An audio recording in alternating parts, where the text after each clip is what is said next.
guys. My name is Daria and I'm the host of the Parable of Design podcast. I know y'all are kind of used to me having a guest, but every now and then I do intend on doing some podcasts where it's just me, myself, and I. So I'm trying to be professional with this, but if you see my phone in my hand, I'm just looking at my notes. Just to get started, I'm gonna give a little bit of background about myself. I feel like I just kind of jumped out there with my first two podcast releases, just so y'all could get a really nice taste of what's to come. I really, really, really love the first two. I hope y'all will love this one, and I hope y'all will love the rest that I intend on releasing. So, first thing on here is just a little bit about my background. For those of you who do not know me, once again, my name is Daria formerly Daria Davis, hence Daria Davis Design. This is one of my hoodies, by the way. I talked about it in episode 2, so if you haven't heard that, go check it out. So I was born and raised in Memphis, Tennessee. I attended Jackson State University for undergrad, where I got my degree in art with a concentration in graphic design.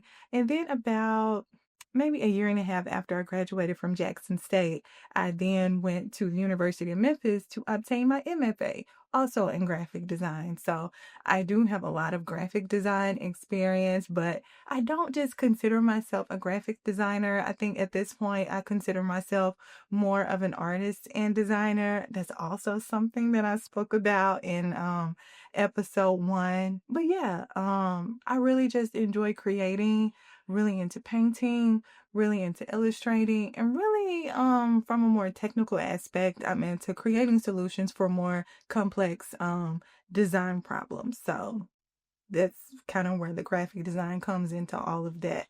So overall, I really have just really regular hobbies. I really love shopping. I love going to get a sweet treat, whether that be a boba tea or a scoop of ice cream. I am a sweet treat girl. I don't even know where that has come from.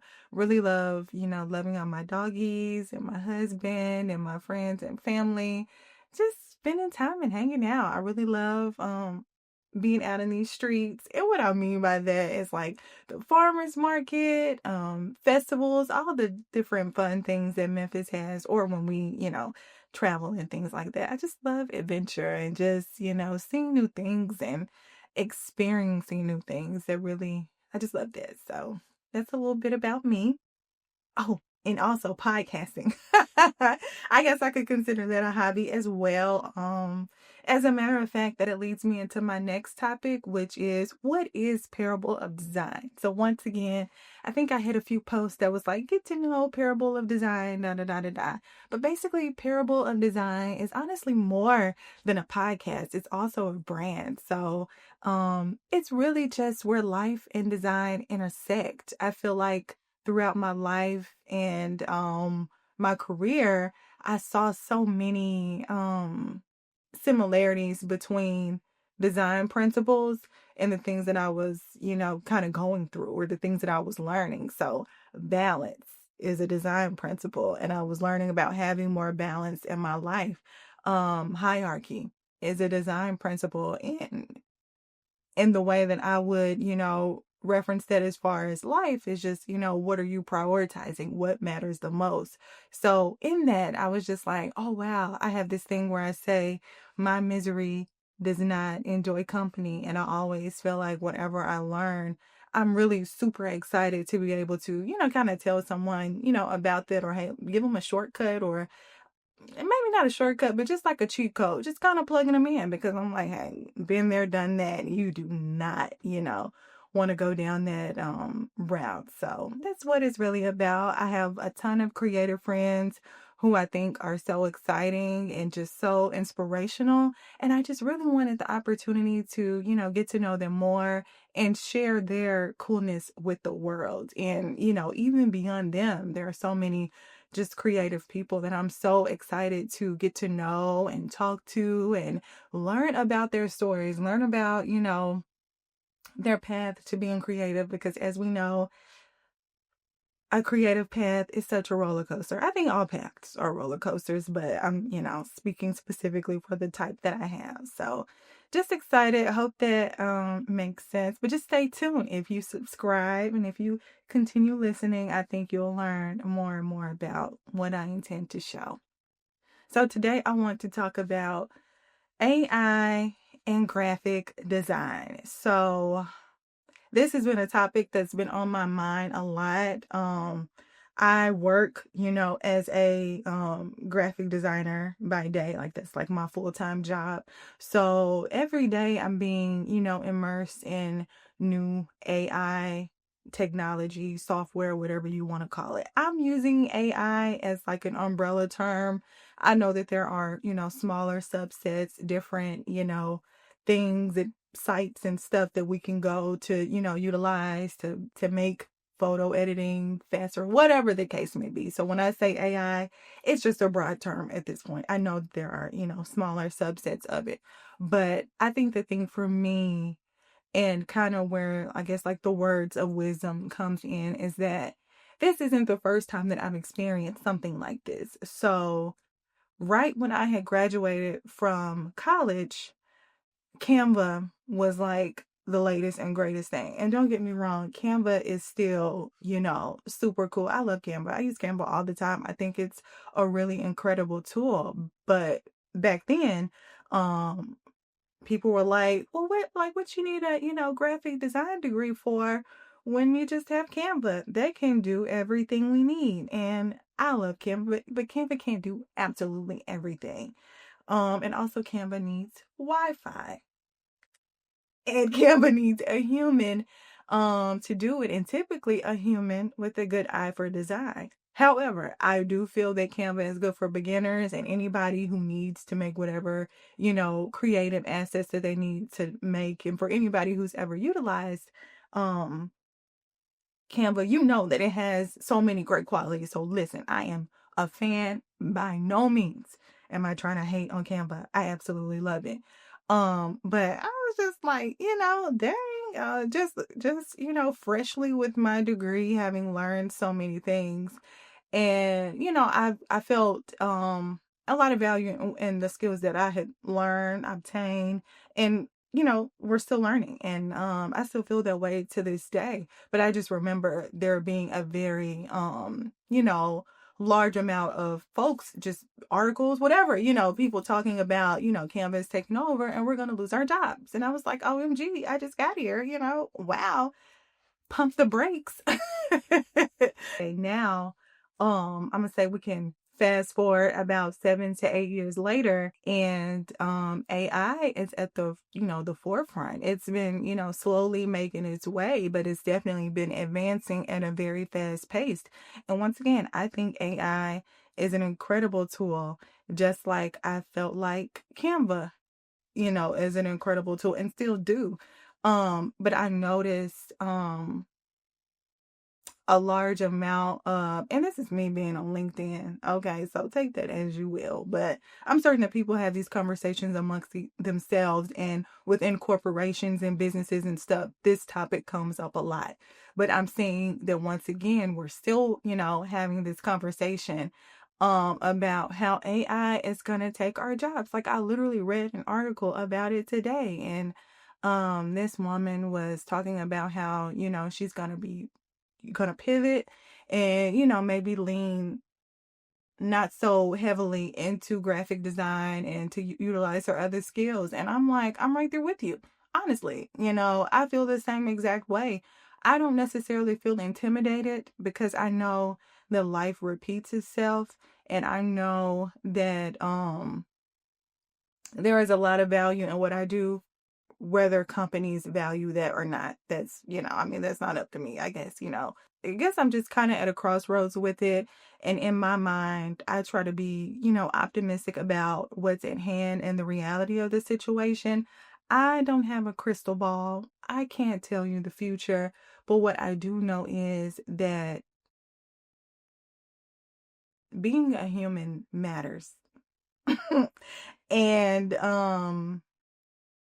beyond any title or anything else that anybody could take away from you, or that could be dissolved so suddenly, or removed. I think there's so much power and beauty in being human and being a creative.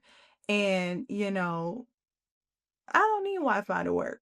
I say that all the time. I think that's hilarious. I do not, to be honest, on a light day, all I need is paper and a pencil. Like if we really want to break it down back to like the most basic of, art practice, we can like, really break it down. But I know, that companies have to protect their bottom line. I know that AI is all about efficiency and working smarter, not harder. I get it, and that is one of the reasons why I think it's an incredible tool. But the main point that I'm trying to make, and I think this is something that extends well beyond creative work. You could be a medical professional, you could be a chef, honestly, a football coach. Doesn't really matter. I think similarly to back then, and when the conversation was about Canva, and now as we're talking about AI, both times talking about you're going to be replaced, oh, the whole thing, um I'm always drawn back to something that I learned very early as I was, feeling a little bit frustrated with comments like that. And, that frustration led to me feeling a little bit stagnant and not knowing what my next move was. And that was because I had put too much into the work that I was doing. Work is just that. At the end of the day, no matter what comes, no matter what goes, work is work. Okay? If you're like me at 5 o'clock, I close that laptop. I'm not thinking about work. Okay? I'm not gonna lie, there are some days where I have little, comments about the work day, but I have incredible life balance. And I'm saying all this to say that your work does not equate to your worth. So say it with me. My work does not equate to my worth. It does not. And that was honestly something that I really had to learn, because all these discussions and all these talks have you going crazy and feeling, down and out, and have I wasted my time? No, you haven't. You have other skills and things will be okay. You're not the first to be in a field that, time progresses and, advancements exceed, and you feel left out in the wind. It's, and we're talking worst case scenario here, but I'm just saying, like, one of the ways that I just remain positive is knowing that, at the end of the day, who I am and what I do not have to be the same thing. Like, I could sit here and talk all day about I'm an artist and I'm a designer, but I'm a daughter, I'm a wife, I'm a sister, I'm a friend. Okay? Like, those are the things that matter the most, because the jobs are going to job. Okay? The titles are going to title, and that's forever going to be a thing. And I just wanted to say that because I feel like a lot of times, once again, it's just so easy to feel that way. It's so easy to, and maybe it's not AI and Canva and all of those things. We all have things that are very unique to us that, have a way of kind of crawling into our brains and making us feel as though, what the freak are we doing, But it just is not. And there was actually a article that Toni Morrison wrote that really resonated with me. It was like, I heard the thing about, learning that my work does not equate to my work. And then in true Daria fashion, I have to go Google it so I can see it expounded upon. It's like, oh, I've learned this gem, and now I need to know more of it. So I'm gonna get my phone. I don't know why this is my podcast. I don't know why I feel so unprofessional for looking at my phone. It's not like I'm texting. Oh my God. Um, Let me see. So yeah, the article is called "The Work You Do the person you are. And it's beautifully written. Once again, it's by Toni Morrison. And basically, she's just, describing this moment where she was like working for a person and she had some feelings about it. And her dad just kind of gave her some advice about it. If I'm not mistaken, I feel like it was her dad. And I'm just going to read some of the bullet points to summarize, that she summarized the notion that she felt from her dad. The first one is, whatever the work is, do it well, not for the boss, but for yourself. And I love that. I would consider myself a super like hardworking person. My mom always told me, if you're gonna do something, do it right. So I just don't really find myself half-assing like that. It's just not in me. But I have found that having that sort of work ethic and mindset really only benefits me when I do it for myself. Because one, sometimes people won't appreciate it. Sometimes people won't notice it. Sometimes people won't value it, once again. So it's just one of those things to keep on your brain. Number two, you make the job, it doesn't make you. And I think this thing is excellent. I work in a corporate environment. We all, people are freelancing, working in corporate, whatever, your, vibe or environment may be. But I think, that's really another really important thing to think about, certainly, because you bring the razzle dazzle. You are the star. You're exciting. You bring, your expertise and all of the things that make you, your unique perspective. And that's really exciting. And it's really not the other way around. It's you saw a role, you applied, you're in it, and you're providing your, splash to it. Okay. In lesser terms. But yeah. So number three is, your real life is with us, your family. This is one that I really love. Sometimes I've had a tough day, or, we got a lot of stuff happening politically and all of that. And I felt like, what is happening? This one really resonated with me as well, because honestly, hanging with my husband, hanging with some of my BFFs, just cuddling my dogs, hanging with my mom or something, it really does it for me. Okay. It's like all this stuff doesn't even matter, because at the end of the day, this is what you have, once again, whatever may come, whatever may go, you have, your support system and the people you can really depend on. And that's really important. And the last one, you are not the work you do. You are the person you are. And that's honestly just the summary of this whole thing. You're incredible. You're amazing. People love you. Your friends love you. You're funny. You're all these things, You have family, you have your plants, You make good macaroni and cheese. I don't know, but you're who you are. Don't let any job, title, scary article, okay, define you and make you feel less worthy than what you are, because you are worthy, and not because of anything that you can do for anybody. You're worthy just because, for real, believe me. Okay. So that's just a summary of the podcast for today. Not a lot. I know the other two were kind of lengthy, but I wanted this one to just be a little bit more shorter and a little bit more inspirational, and to also honestly just kind of talk about graphic design and AI, or just art and AI in general. For me, moving forward, I think work wise, I truly believe that I will be a lot of things in this lifetime. I certainly am a Jill of all trades, y'all. Like, I love learning, and I've been able to obtain a lot of skills from all of the roles that I've worked, over like the past decade and beyond. So I'm excited. That was something else I read. I'm gonna like link these things that I read in like the description box so that y'all can read them too. But basically, it was an article, I want to say it was about Gen Z. I'm a millennial, but it was about Gen Z.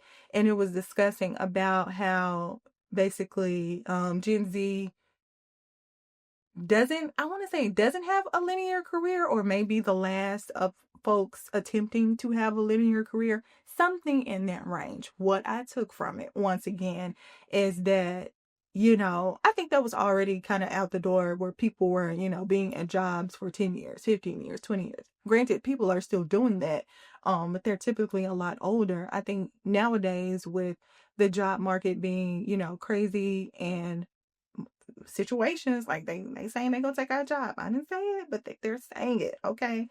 um you might have to pivot. You might, this year you might be baking cakes, and next year you may be into data analytics, who knows. But being able to hone in on these skills and have a career that doesn't necessarily look like the traditional career, but it's, definitely you being able to kind of take life in your career by the handlebars and, make a life, make a living. And it doesn't, once again, look the same in a traditional sense, but it's still exciting and it's still fulfilling. And that's super important. So once again, I'm gonna link that so y'all can see that. And I'm gonna say this, y'all, don't judge me if that's not what it said. No lie. I read a lot, and sometimes with me reading a lot, I sometimes merge,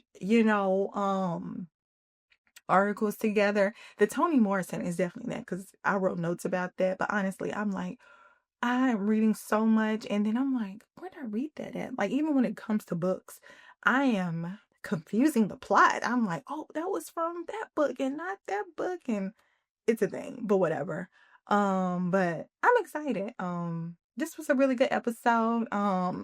That's about it for what I have to talk about today. Once again, comment down in the comments and let me know what you feel just about graphic design, AI. What do you think about the future? How do you feel about AI? Do you like it? I have a lot of creative people that don't like it. Like, as a tool, yes, but in the instance of it essentially being fed a bunch of things and then outputting, like, uh, that's kind of crazy.